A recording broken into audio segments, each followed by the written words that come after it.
देखो मुझे पापा की फाइल में क्या मिला है, बंगले के कागज। ये सुनते ही वीणा जी ने घबराकर उसके हाथ से उन कागजों को छीन लिया और बोली, तुझे किसने कहा था इन्हें हाथ लगाने के लिए? मैं आज इन्हें जला ही देती हूँ। ये क्या बोल रही हो तुम माँ?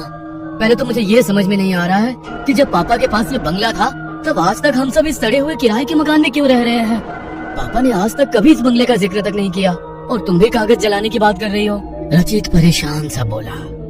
इन कागजों को देखते हुए वीणा जी की आंखों में आंसू आ गए थे।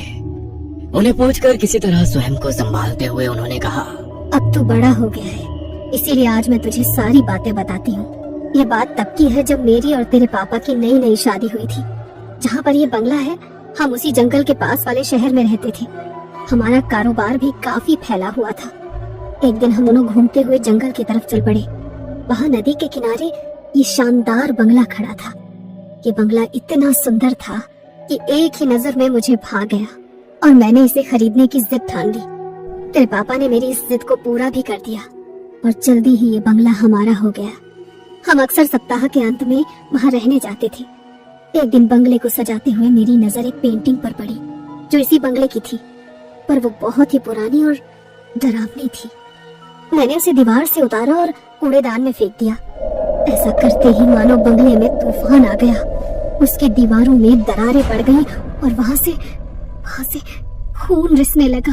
इससे पहले कि हम कुछ समझ पाते, अलमारी से निकलकर बंगले के कागज हमारे सामने हवा में नाचने लगे और उन पर खून के छींटे पड़ने लगे।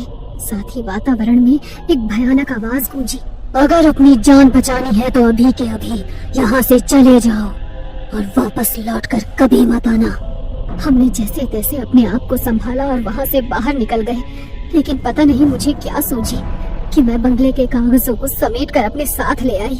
अब मुझे लगता है कि मैंने ये बहुत भारी भूल की थी। इस घटना का तुम्हारे पापा के दिमाग पर बहुत बुरा असर हुआ। धीरे धीरे हमारा व्यापार भी डूबता चला गया। हमारे अपनों ने हमारा साथ छोड़ दिया। तब हम सभी परिचितों और रिश्तेदारों से दूर इस शहर में रहने आ गए।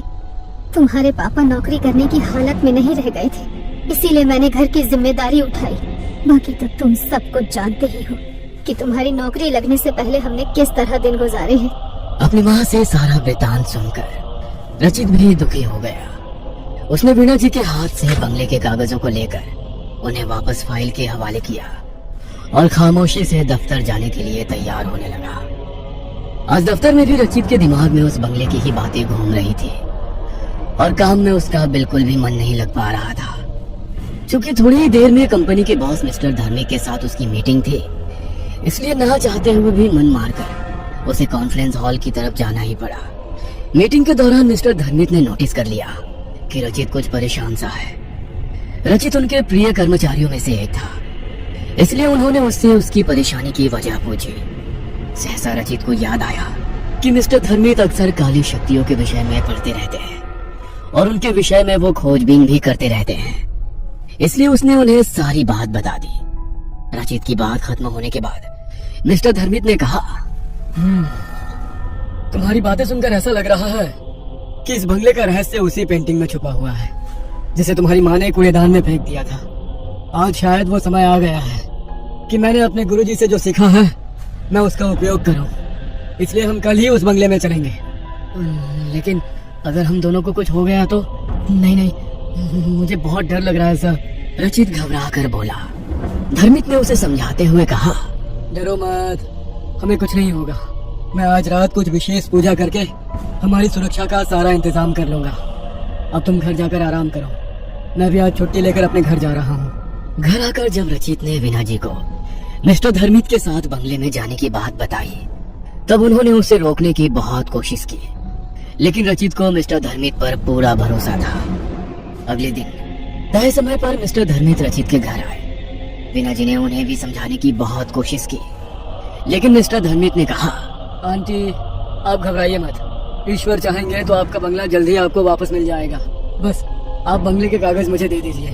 अब वीणा जी कोई प्रतिरोध नहीं कर पाई और उन्होंने कागज लाकर मिस्टर धर्मित को सौंप दिया। मिस्टर धर्मित ने उन कागजों को संभाल कर अपने बैग में रखने के बाद रचित के गले में अभिमंत्रित किया हुआ एक लॉकेट पहना दिया।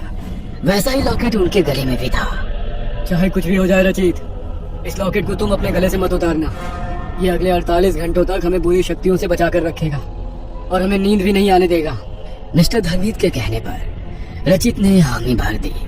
7 घंटों के लंबे सफर के बाद मिस्टर धर्मित और रचित की गाड़ी उस बंगले के बाहर खड़ी थी। यह बंगला पूरी तरह से उजाड़ हो चुका था। उन दोनों ने जैसे ही बंगले के अंदर जाने के लिए उसका दरवाजा खोला, वहां तेज आंधी शुरू हो गई। फिर भी वो दोनों डरे नहीं और मजबूती से एक दूसरे का हाथ थामकर बंगले में प्रवेश कर गए। बंगले के अंदर घुप अंधेरा था, लेकिन मिस्टर धर्मित पूरी तैयारी के साथ वहां आए थे। उन्होंने तुरंत अपने बैग से बड़ी बड़ी मोमबत्तियां निकालकर जला दी। इन मोमबत्तियों से खास किस्म की खुशबू आ रही थी। अभी वो दोनों आगे कुछ सोचते कि तभी बंगले में से किसी के हंसने की आवाज आने लगी। इस हंसी के थमते ही वहाँ एक दूसरी आवाज गूंजी। तुम दोनों को क्या लगता है इन मोमबत्तियों की मदद से तुम हमें यहाँ से निकाल दोगे? यह असंभव है, असंभव। इसलिए उन्हें बुझा दो और यहाँ से चले जाओ। यह सुनकर रचित और मिस्टर धर्मित थोड़ा सा घबरा गए। रचित कुछ कहना चाहता था, लेकिन मिस्टर धर्मित ने उसे चुप रहकर पेंटिंग ढूंढने का इशारा किया।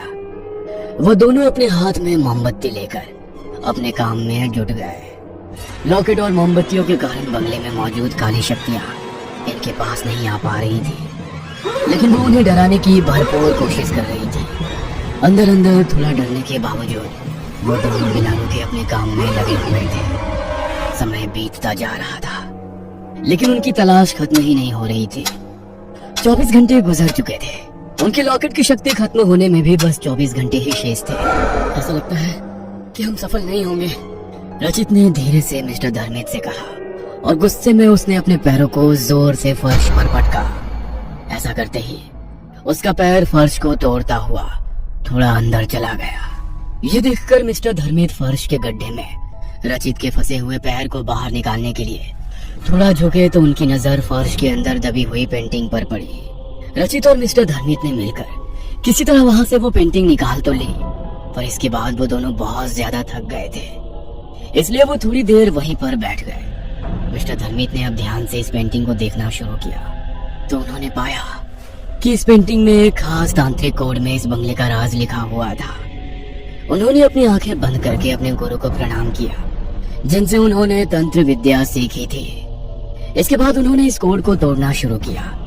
धीरे धीरे बंगले के सारे राज उनके सामने स्पष्ट हो गए। किसी जमाने में इस बंगले की जगह कुछ तांत्रिकों का आश्रम था। वो अपनी काली सिद्धियों के जरिए सारे संसार को अपना गुलाम बनाकर उन पर अपनी हुकूमत चलाना चाहते थे। जब इस गांव के मुखिया को इस विषय में पता चला, तब उसने अपने गुरु से सलाह मशवरा करके उन तांत्रिकों को उनके आश्रम के साथ ही जला दिया। इसके बाद उनके गुरु ने वहां मौजूद राख से ये तस्वीर बनाकर इसमें उनकी कहानी छुपा दी और उसके फ्रेम को मंत्र से बांधकर उन तांत्रिकों की बुरी शक्तियों को उन्होंने इसमें कैद कर दिया। साथ ही उन्होंने मुखिया जी को आदेश देकर आश्रम की जगह ठीक इसी तस्वीर की तरह दिखने वाला बंगला यहाँ बनवा दिया।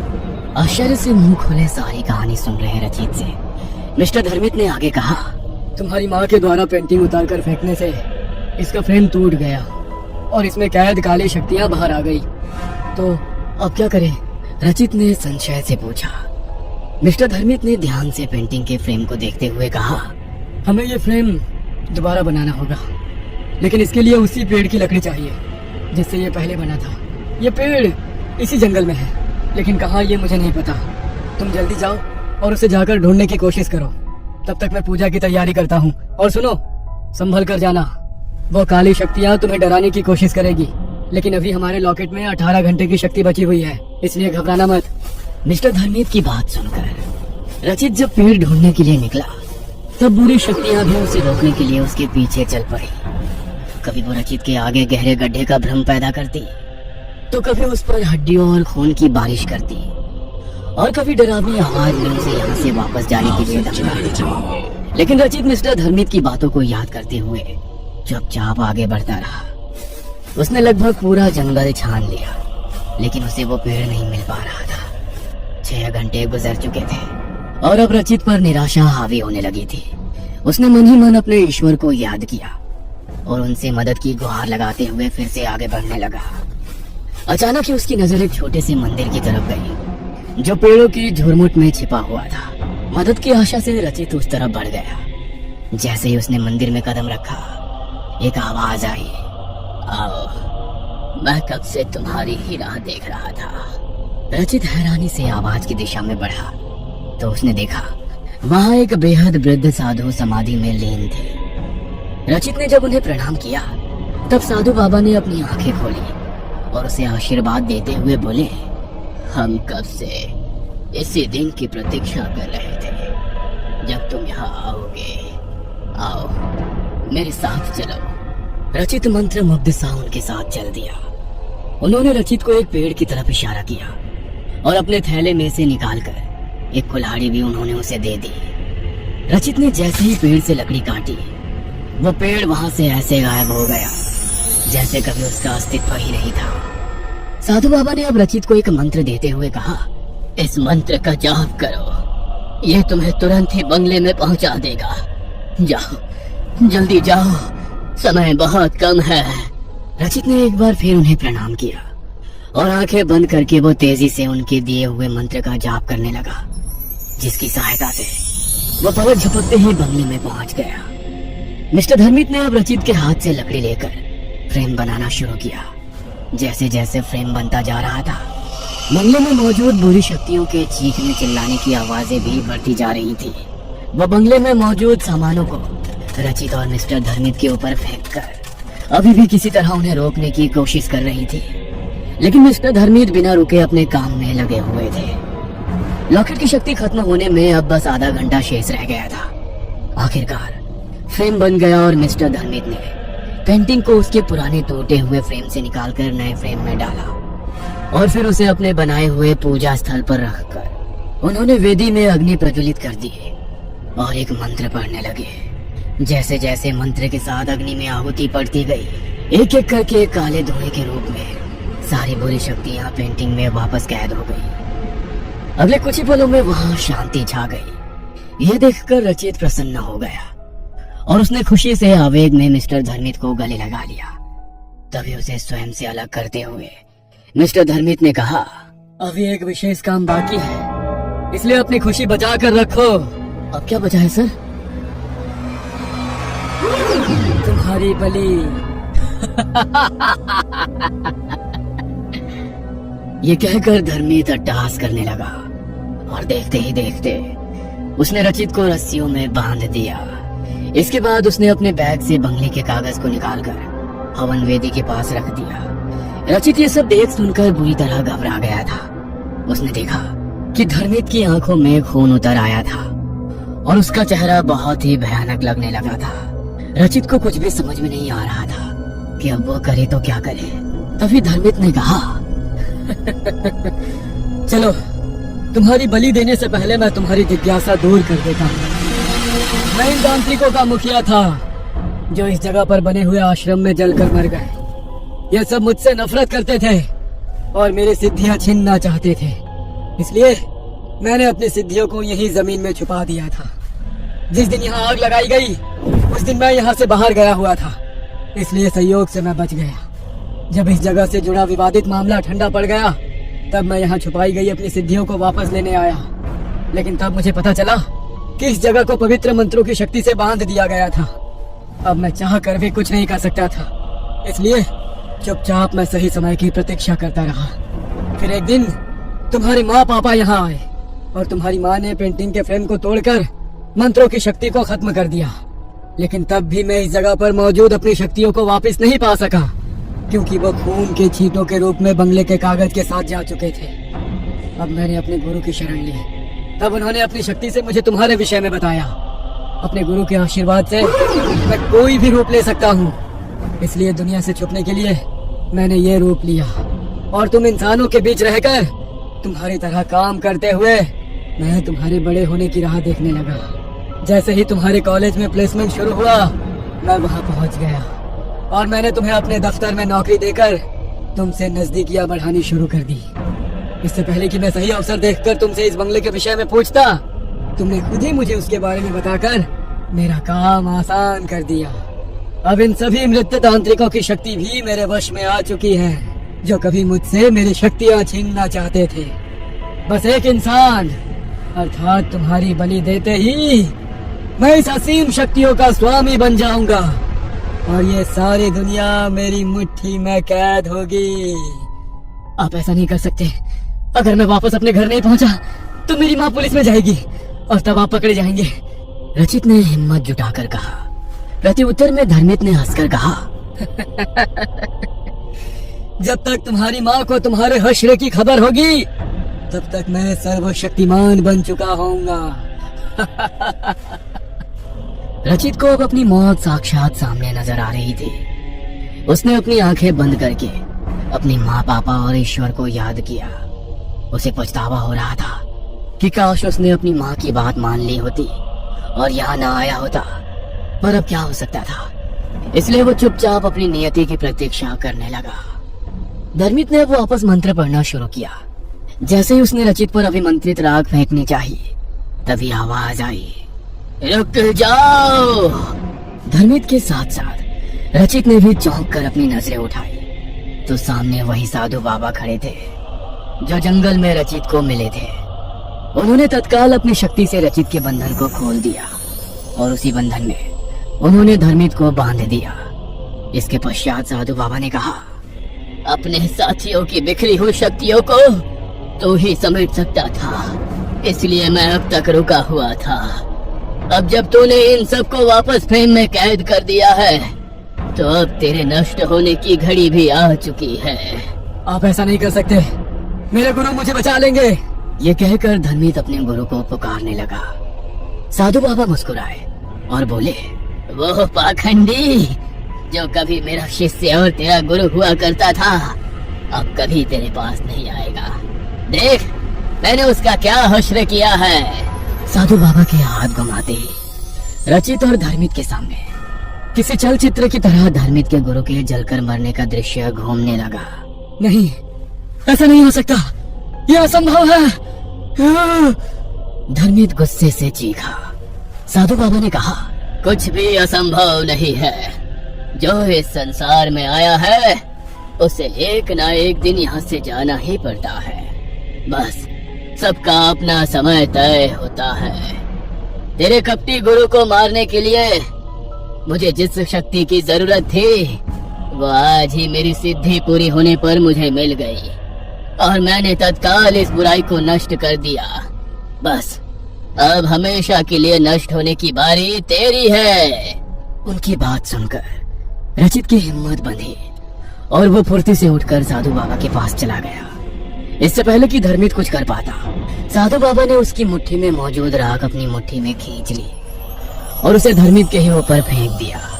राख के पड़ते ही वहां से धर्मित और बंगले की पेंटिंग धुआं बनकर हवा में विलीन हो गई। बुरी शक्तियों के मिटते ही बंगला सूरज के पवित्र प्रकाश से जगमगा उठा। साधु बाबा ने रचित को आशीर्वाद देते हुए कहा, अब ये बंगला हर तरह की समस्या से मुक्त हो चुका है। तुम अपने माता पिता को यहाँ ले आओ और अपने पिता के साथ मिलकर फिर से उनका व्यवसाय शुरू करो। धर्मित का लिखा हुआ आत्महत्या पत्र कल उसके दफ्तर में पहुँच जाएगा। तुम जब तक वहाँ पहुँचोगे वहाँ मौजूद सभी लोग भूल चुके होंगे कि तुम कभी धर्मित के साथ कहीं गए थे। रचित साधु बाबा को प्रणाम करने के लिए उनके पैरों पर झुका। उसके झुकते ही साधु बाबा वहां से अंतर ध्यान हो गए। रचित ने अपना बैग उठाया और बंगले में ताला लगाकर गाड़ी की तरफ चल दिया। यहाँ से वापस जाते हुए वो खुश भी था और दुखी भी था। उसे खुशी थी कि उसके पापा की मेहनत की कमाई से खरीदा हुआ यह बंगला भूतिया नहीं रहा था, लेकिन साथ ही उसे दुख भी था कि उसने बिना सोचे समझे धर्मित जैसे धोखेबाज पर भरोसा करके अपने साथ साथ अपने परिवार को भी मुश्किल में डाल दिया था। वापस अपने शहर पहुंचकर जब रचित ने अपने माँ पापा को धर्मित की सच्चाई बताई तब वो दोनों भी हैरान रह गए। मीणा जी ने तुरंत भगवान के आगे माथा टेका कि उन्होंने रचित को इतनी बड़ी मुसीबत से बचा लिया था। कुछ दिनों के पश्चात रचित अपने माँ पापा को लेकर पुनः उस बंगले में आया और साथ ही उसने अपने पापा का व्यवसाय भी एक बार फिर से शुरू किया। उसके पापा की मानसिक हालत भी अब सुधरने लगी थी। साधु बाबा के आशीर्वाद से एक बार फिर बुराई पर अच्छाई की जीत का प्रतीक बनकर यह बंगला अपनी रौनक से जगमगाने लगा था। ये कहानी आपको अच्छी लगी हो तो हमें सब्सक्राइब करें, हमारा इंस्टाग्राम और फेसबुक पेज जरूर फॉलो करें। और हाँ दोस्तों, सब्सक्राइब करना भूलना मत।